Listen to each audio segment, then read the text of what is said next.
तो हम लोग दक्षिण अमेरिका के लिए भूगोल कंप्लीट कर रहे थे। दक्षिण अमेरिका का जो बेसिक कॉन्सेप्ट हो सकता था वो हमने बताया। दक्षिण अमेरिका के हमने सभी देश बताए। ये जरूर कहा था कि बोलीविया और पराग्वे ये दो लैंड लॉक देश हैं, इनके बारे में जरूर याद रखना। ना तो ये प्रशांत महासागर को टच करते हैं और ना ही यह अटलांटिक महासागर को टच करते हैं।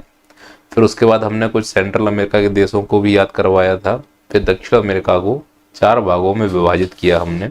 पश्चिम के तटीय मैदान, पश्चिम के पर्वतीय क्षेत्र, मध्यवर्ती मैदान और पूर्वी उच्च भूमि। फिर पश्चिम के तटीय मैदान के बारे में मैंने आपको जानकारी दी और यह बताया कि यह महाद्वीप उत्तर में चौड़ा और दक्षिण में सकरा है, लेकिन जो तटीय मैदान है वो उत्तर में सकरे और दक्षिण में चौड़े हैं। इस बात का विशेष ध्यान रखना है। फिर पर्वत श्रेणी के बारे में मैंने आपको बताया, पूरी जानकारी दी पर्वत श्रेणी को लेकर, कौन कौन से प्लेट टकराकर हो रही है, कौन सी सबसे ऊंची चोटी है, इसके बारे में मैंने आपको चित्र बताकर ओजस डेल सलादो एंकांकागुआ लाप्लास फलाना डिकाना इसकी पूरी जानकारी मैंने आपको यहाँ पर कंप्लीट करवा दी थी।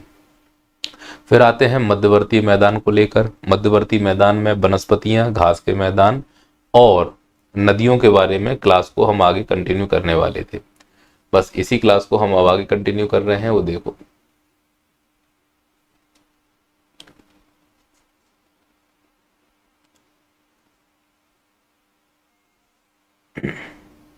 देखो मैंने क्या बोला आपसे।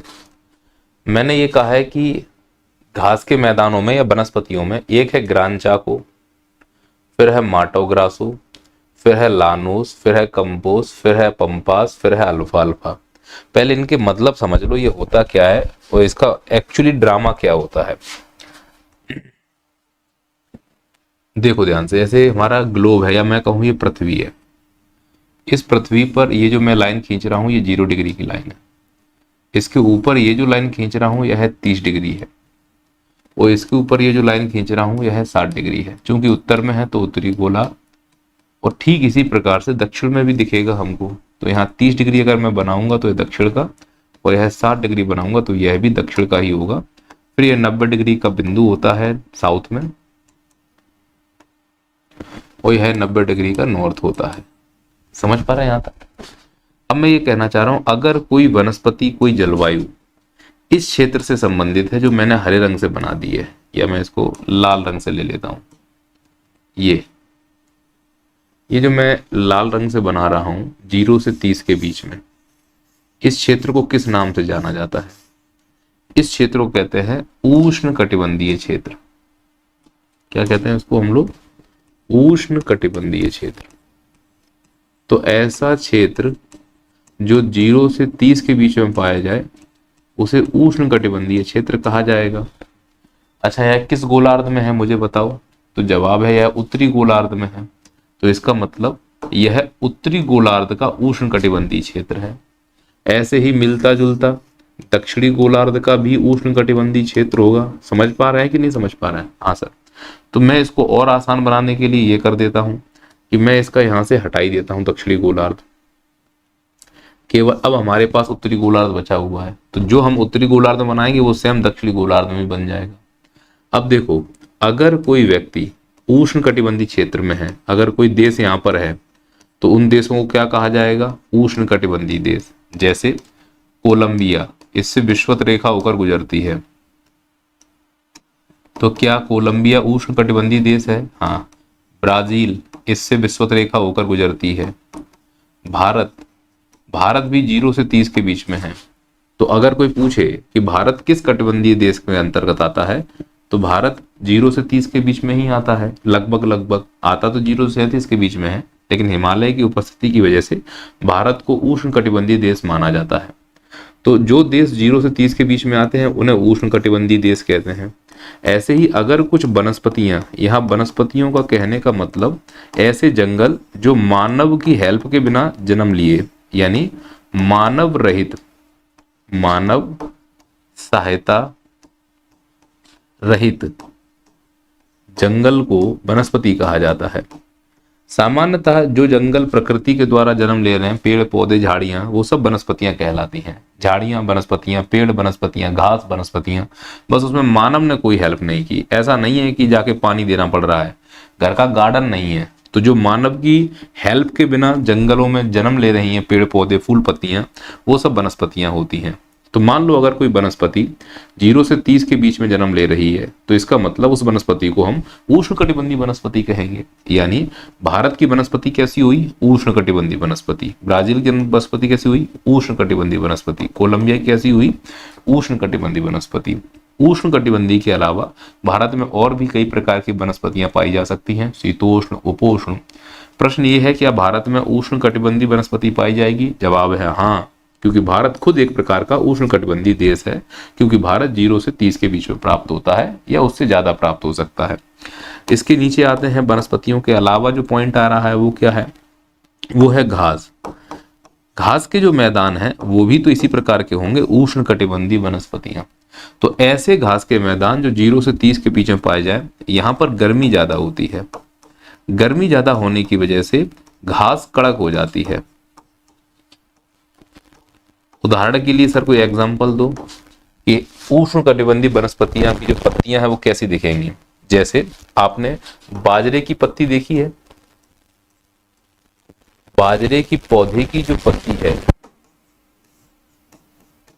वो कैसी होती है? अगर मैं तुम्हारे शरीर पे चला दूं तो शरीर कटेगा कि नहीं कटेगा? हाँ। ऐसे आप लोगों ने गांव में ज्वार की पत्तियां देखी होंगी, जोंडरी बोलते हैं हम उनको। अरे कुछ नहीं देखा होगा तो गन्ना तो देखा होगा ना।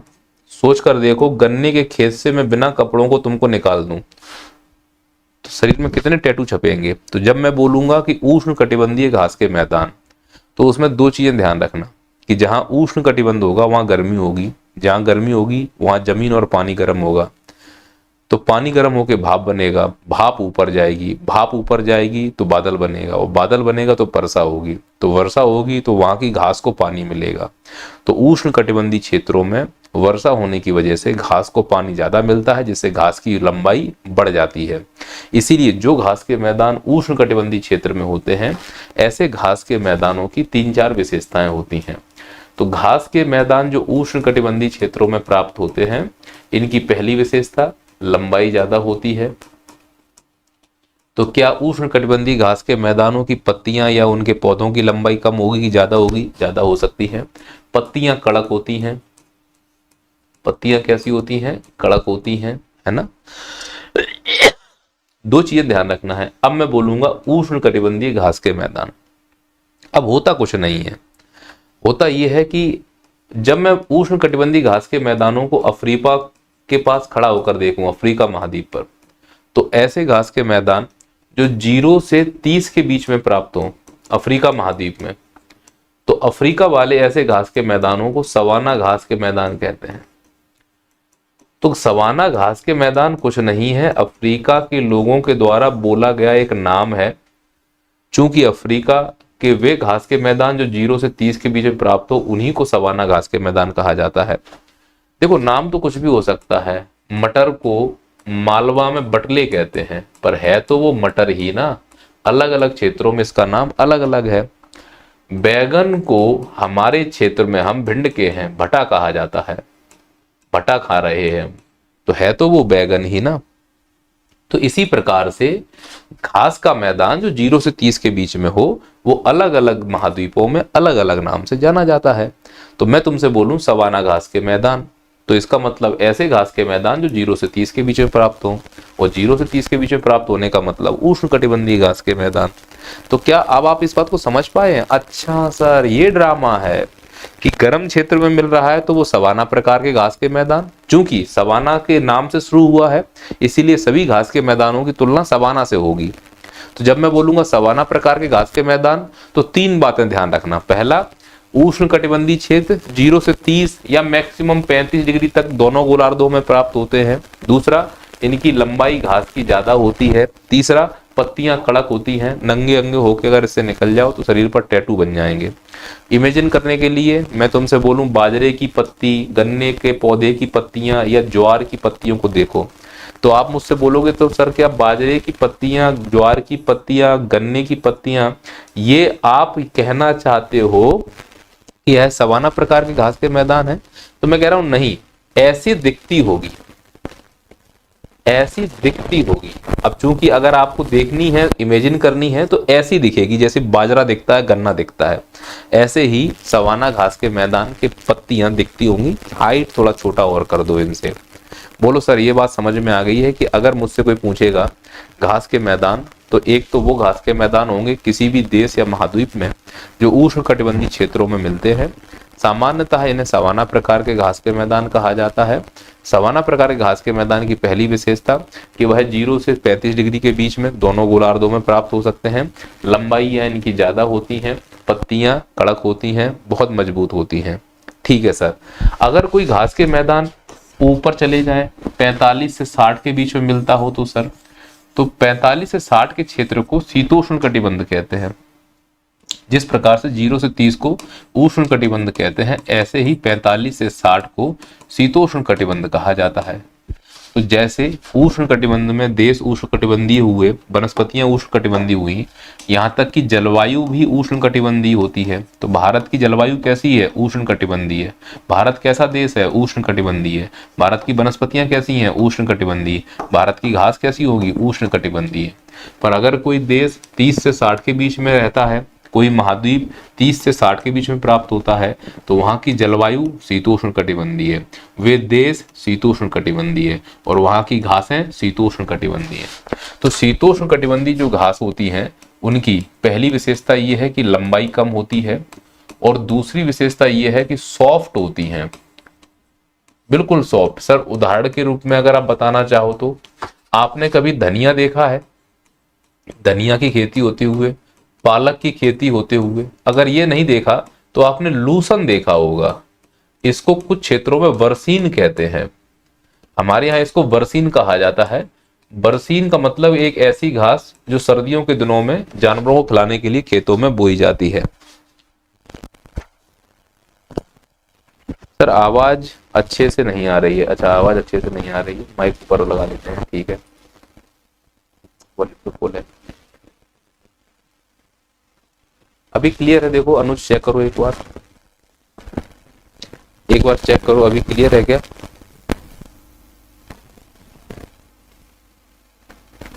आ रही है?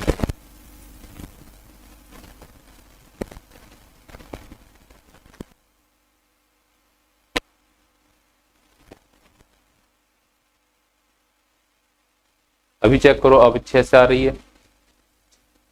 नहीं आ रही है? अभी आ रही है क्या? अब चेक करो, किरकिर किरकिर हो रही है। अच्छा, अभी चेक करो, आ रही है?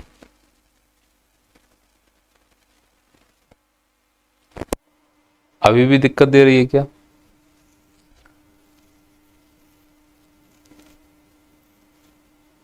किरकिर किरकिर हो रही है।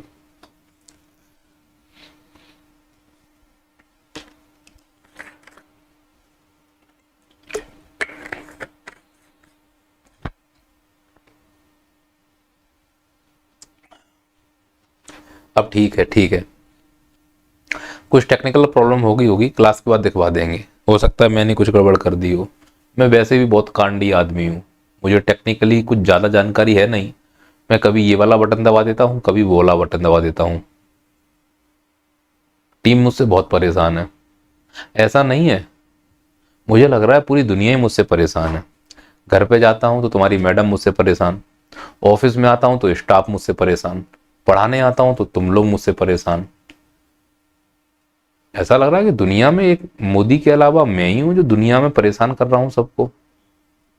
चलो, लंबाई सॉफ्ट, तो ऐसी घास जो 35 से या 30 से 60 के बीच में हो, ऐसी घासों को शीतोष्ण कटिबंधीय घास कहते हैं।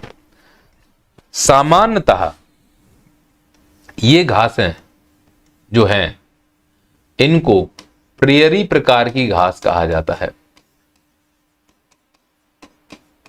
तो एक होती है सवाना प्रकार की घास और एक होती है प्रेयरी प्रकार की घास।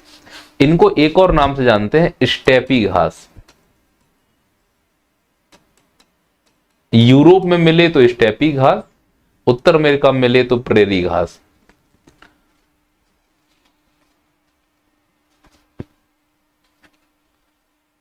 हाँ अनुज सही है। पानी में ही है।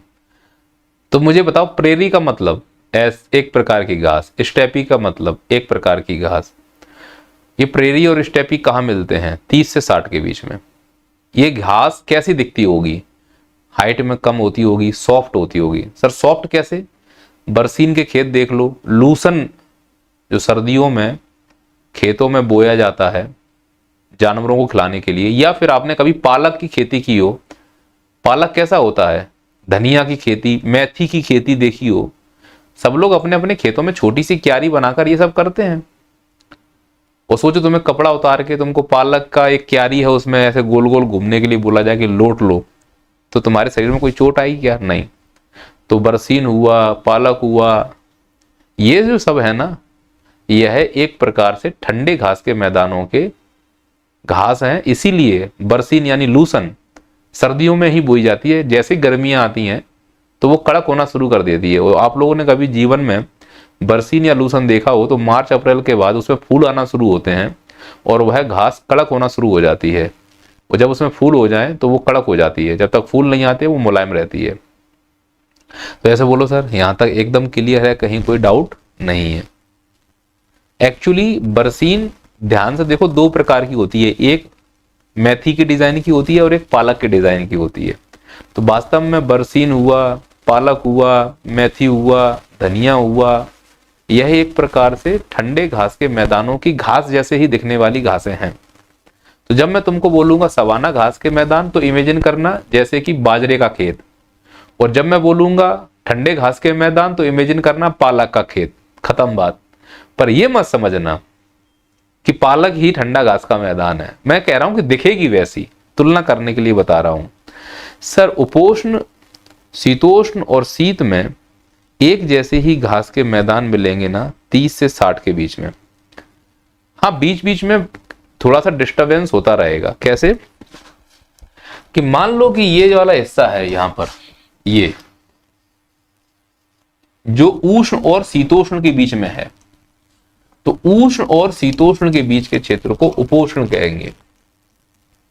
अब बताओ उपोष्ण में कैसी घास होगी? ऐसी घास होगी जो कड़क भी हो प्लस सॉफ्ट भी हो।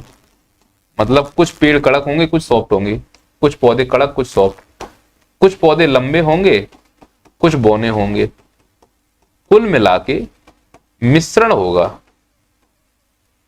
मिश्रण किसका होगा? सवाना का प्लस स्टेपी का। तो सवाना और स्टेपी का मिश्रण होता है, लेकिन सवाना की भूमिका ज्यादा होती है। तो ऐसे ही घास के मैदानों को ग्रान चाको कहा जाता है दक्षिण अमेरिका में। तो ग्रान चाको कुछ नहीं है, इसके और इसके बीच का एक मिश्रण है। जैसे गधे और घोड़े के बीच का मिश्रण खच्चर होता है, ऐसे ही ग्रान चाको जो कि दक्षिण अमेरिका में वनस्पतियों का क्षेत्र है, वो वास्तव में इन दोनों के क्षेत्र का मिश्रण है। अब प्रश्न पूछा था हंसा ने ये कि सर अगर कोई देश 30 से 60 के बीच में है तो क्या ये पॉसिबिलिटीज है कि उस देश में सवाना प्रकार की घास भी मिल जाए? सवाना प्रकार की घास मिलेगी वैसे ही नेचर की, बस उसका नाम बदल जाएगा। उसे साइबेरियन घास कहा जा सकता है ना, लॉरेंशियल घास कहा जा सकता है, मिल सकती है। लेकिन तो इतना मुझे समझ में आ गया है कि जब मैं आपसे घास के बारे में बोलूं तो एक सवाना रखना और एक प्रेरी रखना।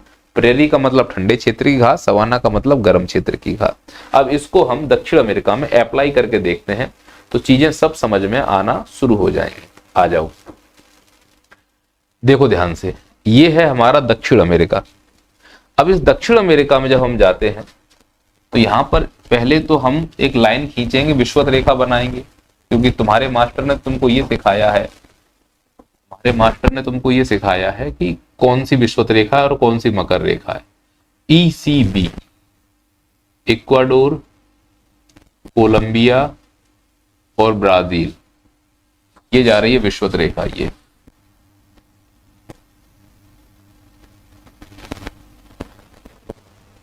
ये रही विषुवत रेखा, ठीक है। ये 0 डिग्री है, जो 3 देशों से होकर गुजरती है विषुवत रेखा, दक्षिण अमेरिका में 3 देशों से। तो पहला देश ये रहा, इसको बोलते हैं इक्वाडोर। दूसरा देश ये रहा कोलंबिया। तो विषुवत रेखा दक्षिण अमेरिका की कोलंबिया से गुजरती है। दक्षिण अमेरिका के इक्वाडोर से गुजरती है और दक्षिण अमेरिका के ब्राजील देश से गुजरती है। तो ये हो गई हमारी 0 डिग्री की रेखा। अब 0 डिग्री के ऊपर जाएंगे, ये उत्तरी गोलार्ध है। समझ पा रहे हैं मेरी बात? तो 0 डिग्री के नीचे आएंगे तो ये दक्षिणी गोलार्ध। अब दक्षिणी गोलार्ध में तो एक लाइन खींच लेते हैं जो कि है मकर रेखा की, जो कि है मकर रेखा की, और वो 4 देशों से, चिली, अर्जेंटीना, पराग्वे और ब्राजील। ये रही चिली, अर्जेंटीना, पराग्वे और ब्राजील। ये है तुम्हारी मकर रेखा। मकर रेखा का मतलब 23.5 डिग्री दक्षिणी गोलार्ध। तो हम अभी दक्षिणी गोलार्ध में खड़े हुए हैं। तो यह कितने देशों से गुजर रही है? 4 देशों से। कौन कौन से 4 देशों से? पहला है चिली, दूसरा है अर्जेंटीना, तीसरा है पराग्वे और चौथा है ब्राजील। क्लियर है? यहां पर एक देश है जिसको बोलते हैं उरुग्वे। ये रहा। यहां से एक प्रश्न बनेगा कि दक्षिण अमेरिका का कौन सा ऐसा देश है जो पूरी तरह मकर रेखा के दक्षिण में है? तो जवाब है उरुग्वे। अब कहने का अर्थ क्या हुआ कि इस मकर रेखा से और इस विषुवत रेखा के बीच का जो ये क्षेत्र है, बोलो यह है उष्ण कटिबंध है या नहीं है? हाँ सर, ये क्लियर है। यहां तक कि इस विषुवत रेखा से जब तक ऊपर 30 डिग्री नहीं आ जाएगा तब तक ये भी उष्ण कटिबंध है। तो सर दोनों में फर्क क्या है, नहीं समझे? ये उत्तरी गोलार्ध का उष्ण कटिबंध है, ये दक्षिणी का उष्ण कटिबंध है। सभी बच्चे पहले ये बोलोगे सर यहां तक ये बात तो एकदम स्पष्ट समझ में आ रही है। जैसिका बोल रही सर आवाज फिर से डिस्टर्ब कर रही है, ऐसा क्यों, क्या हो रहा है? तो अभी मैं ये चाह रहा हूं कि आप एक क्लास कर लो। अगर थोड़ा सा भी सुनाई दे रहा है तो मैं अभी राहुल सर को बुला के टेक्निकल इसको दिखवा लूंगा। सब बच्चे एक बार बोल दो कि सर थोड़ी बहुत किरकिरा रही है, 10 मिनट और आपकी आवाज झेल लेंगे, फिर क्लास खत्म होगी, राहुल सर को दिखवा के एक बार खत्म कर देंगे। हाँ हाँ उवेश, मेरे को समझ में आ रहा है कि आप लोगों के मैसेज आ रहे हैं। इसमें क्या हो गया मेरे को खुद समझ में नहीं आ रहा है ना।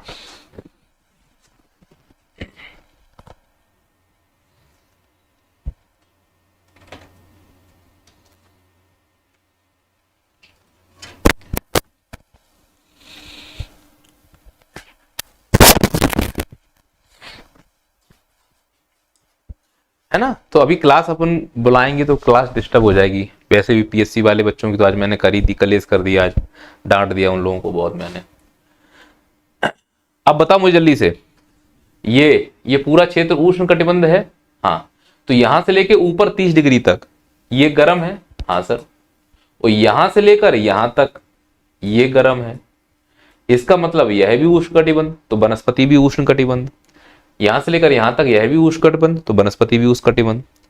तो ये वाला जो हिस्सा दिख रहा है हमको, यह उत्तर अमेरिका का वो भाग है जो उत्तरी गोलार्ध में स्थित है। और उत्तरी गोलार्ध में स्थित है वो भी कहां पर? 0 से 30 के बीच में। इसीलिए यह उत्तरी गोलार्ध के उष्ण कटिबंध में आ रहा है। जबकि ये वाला जो भाग है, यह यहां से लेकर यहां तक यह भी उष्ण कटिबंध में है। बस फर्क इतना है कि यह दक्षिणी गोलार्ध के उष्ण कटिबंध में है। सब बच्चे क्लियर समझो?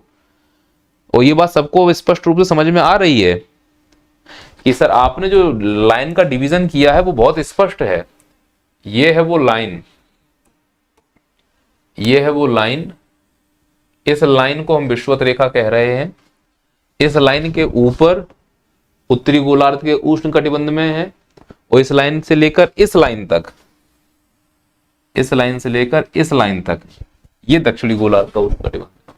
तो अगर यहां पर कोई उत्तर अमेरिका में घास के मैदान होंगे तो वो भी सवाना प्रकार के होंगे, और यहां से लेकर यहां तक कोई घास के मैदान होंगे तो वो भी सवाना प्रकार के होंगे।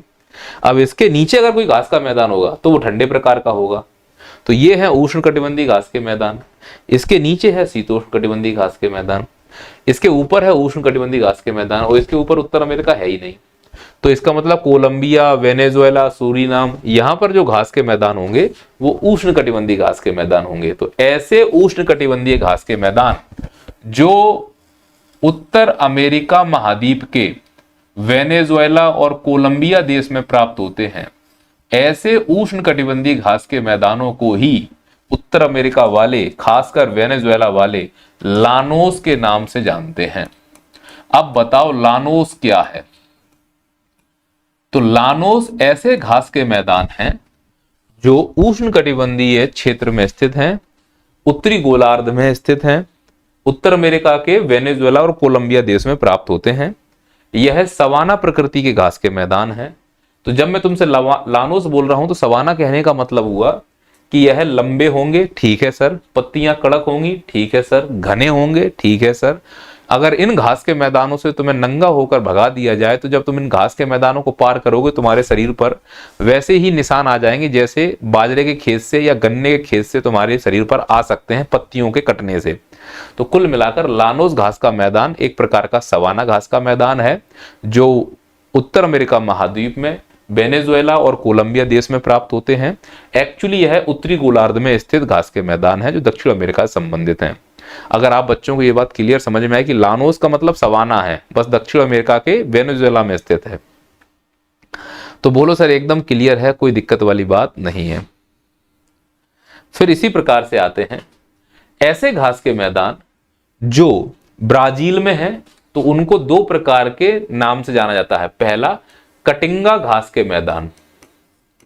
तो कटिंगा नाम से समझ में आ रहा है कटिंगा कांटे वाले होंगे, ऐसी गप मार दी मैंने।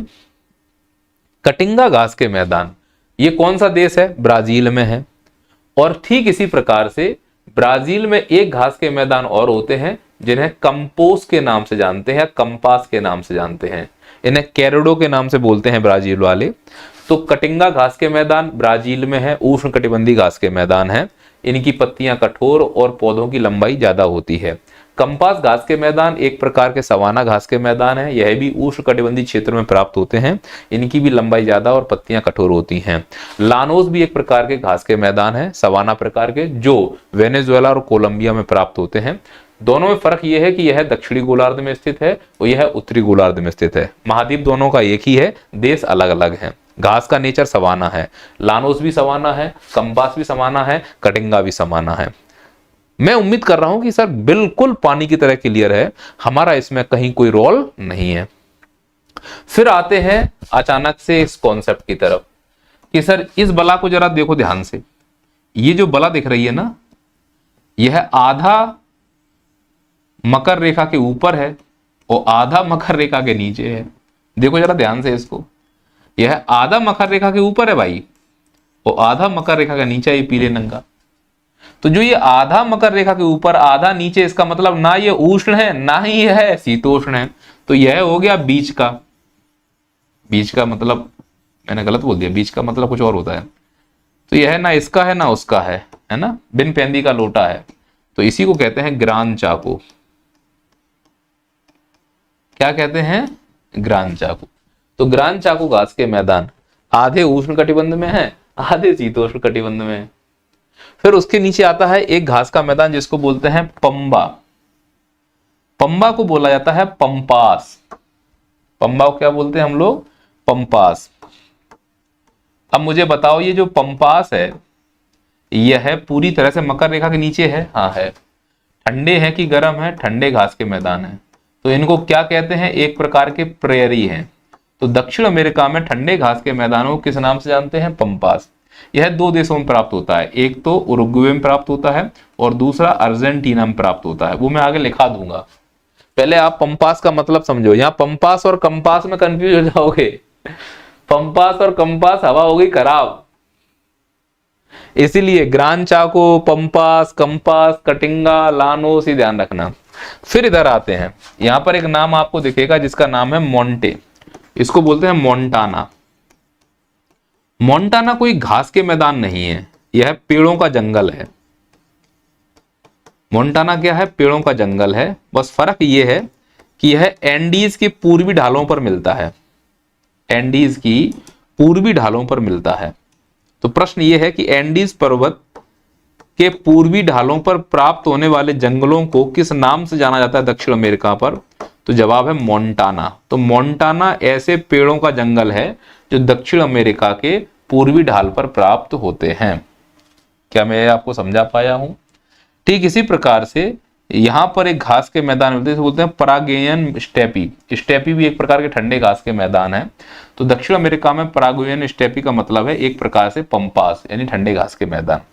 हमें इसमें याद कितने करने हैं वो ध्यान सुनो। मोन्टाना एंडीज पर्वत के पूर्वी ढाल पर प्राप्त होने वाले वनों को कहते हैं।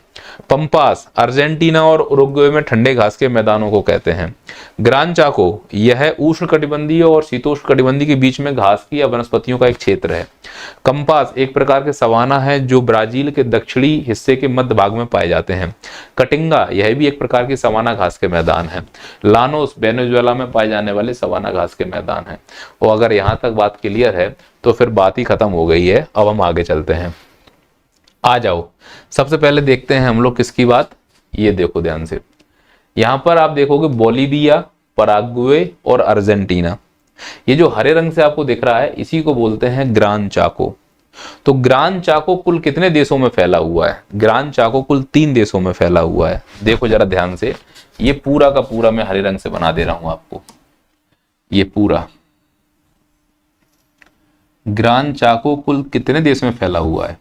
ये एमपीएसआई का प्रश्न हो गया कि ग्रान चाको क्या है, वो तो समझ में आ गया, पर कितने देश में फैला हुआ है ये प्रश्न तो सर अब क्लियर हो गया। ये है ग्रान चाको। क्या है ये? ग्रान चाको। तो अब इसको कैसे लिखेंगे ध्यान से सुनो। उपोष्ण कटिबंधीय वनस्पति क्षेत्र है।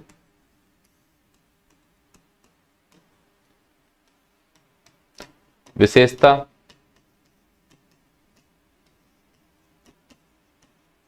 क्यू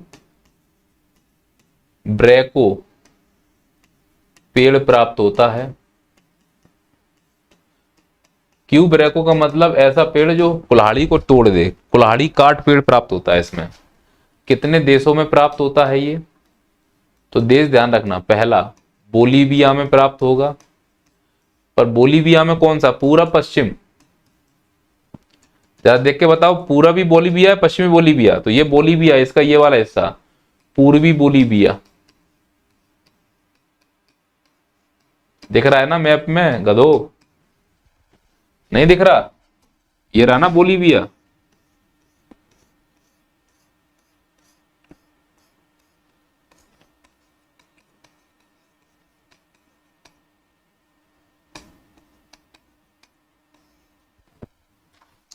फिर ये है अर्जेंटीना। तो अर्जेंटीना को कौन सा हिस्सा बोलो? उत्तरी अर्जेंटीना।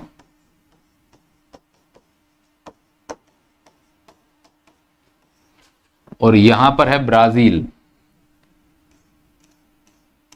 तो पूर्वी बोलीविया, दूसरा उत्तरी अर्जेंटीना,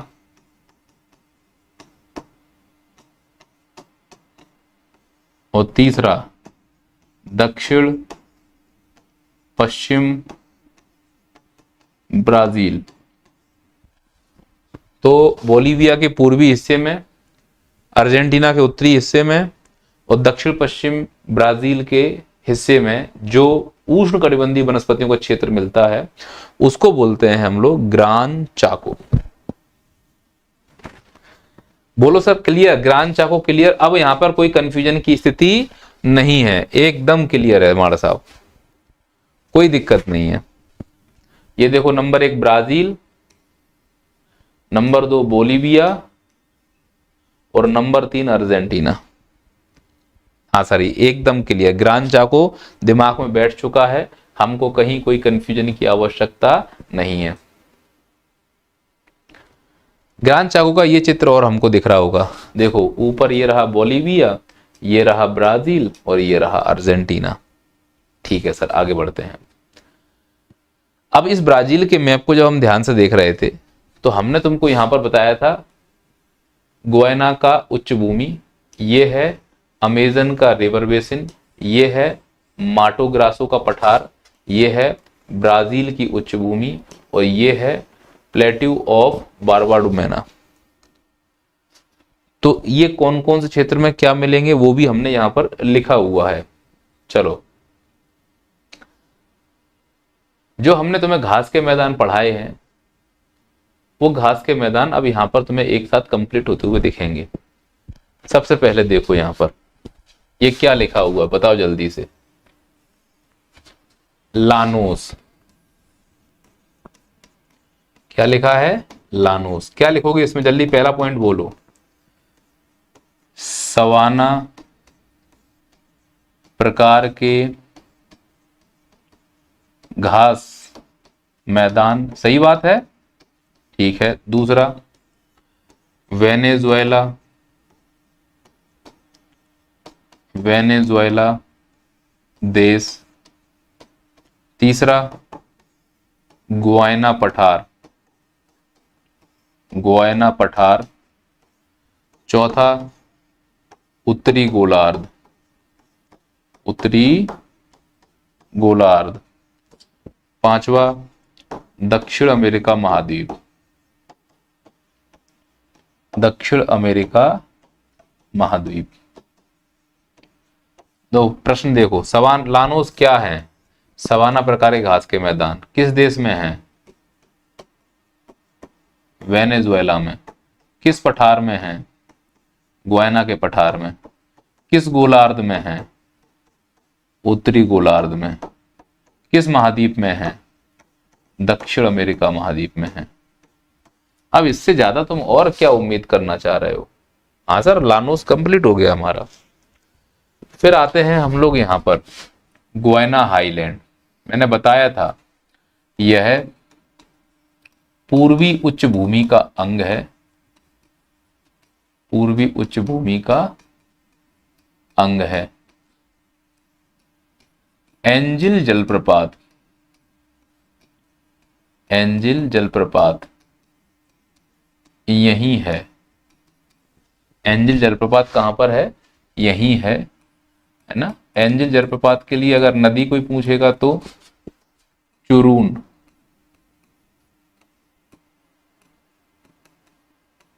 कैरो, ओरिनिको।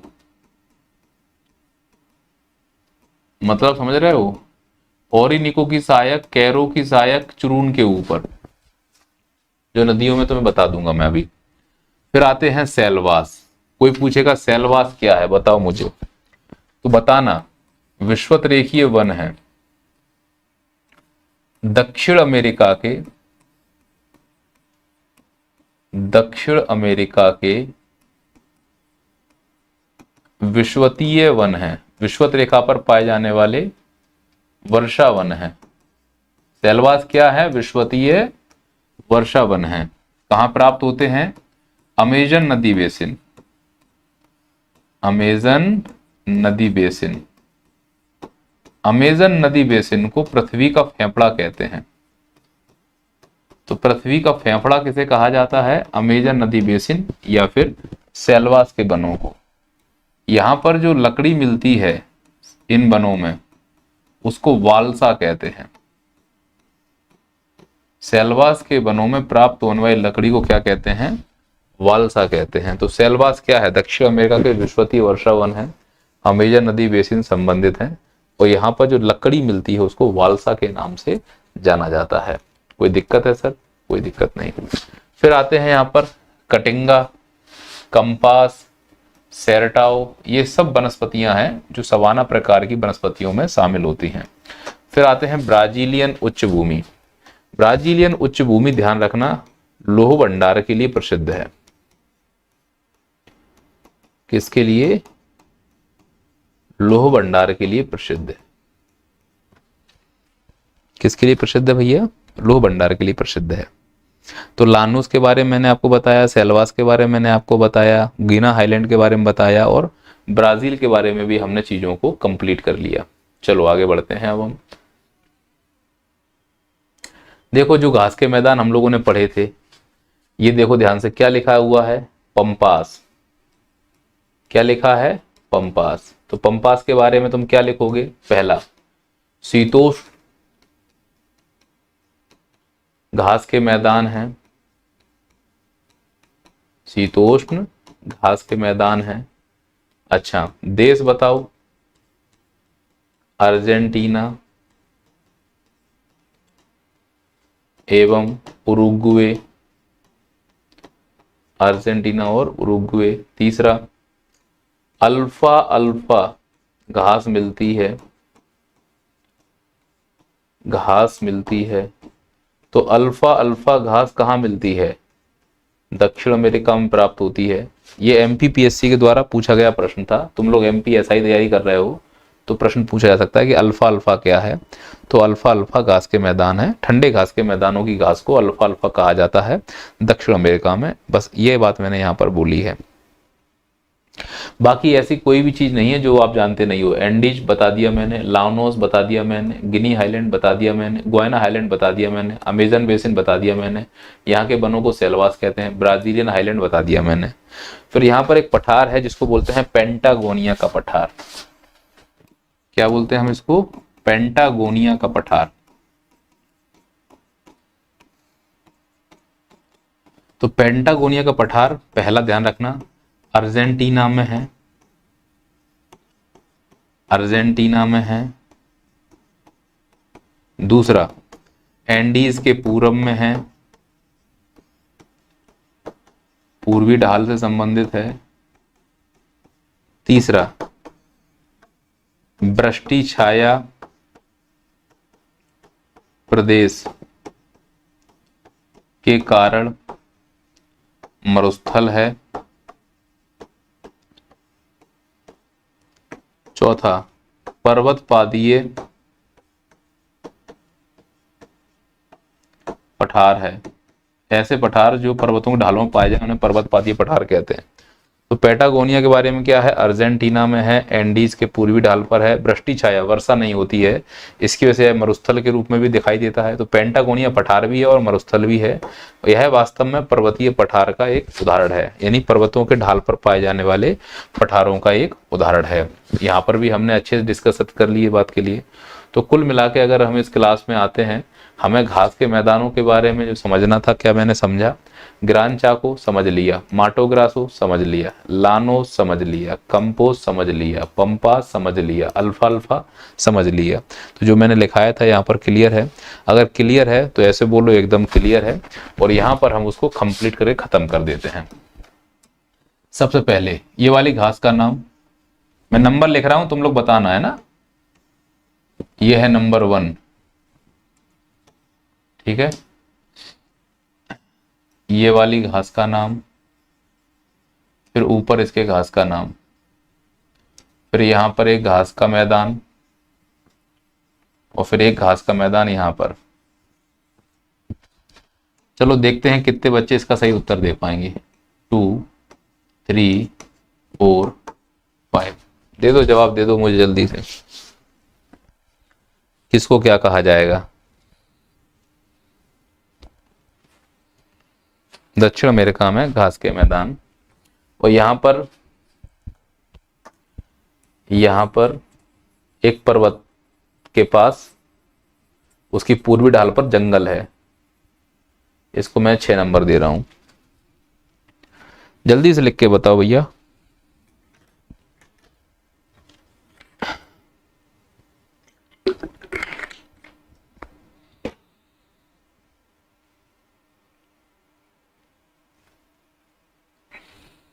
जल्दी से लिख के बताओ।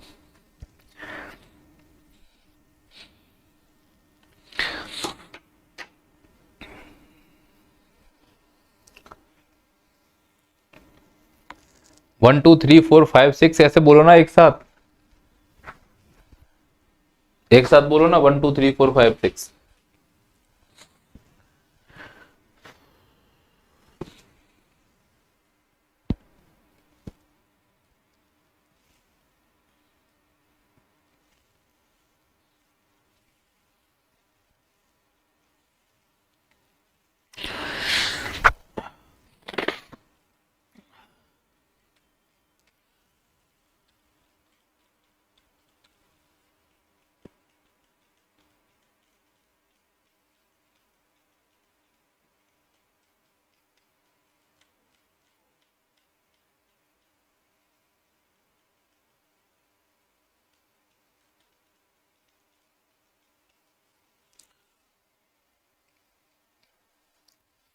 चलो देखो,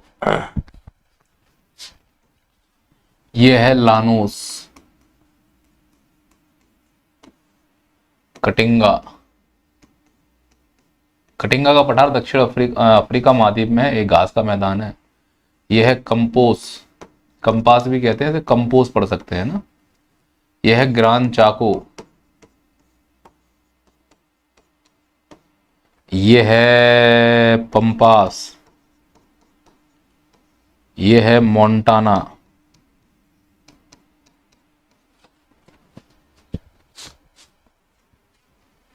और अब ये चीज अब दिमाग में है तो फिर हो गया काम ना, बन गए राजा बाबू हम। पूछ लो हमसे क्या पूछना है। ओके माड़ साहब, चलो फिर मिलते हैं आपसे हम बड़ी क्लास में। ऐसे बोलो सब लोग डन है सर, एकदम पानी की तरह क्लियर है।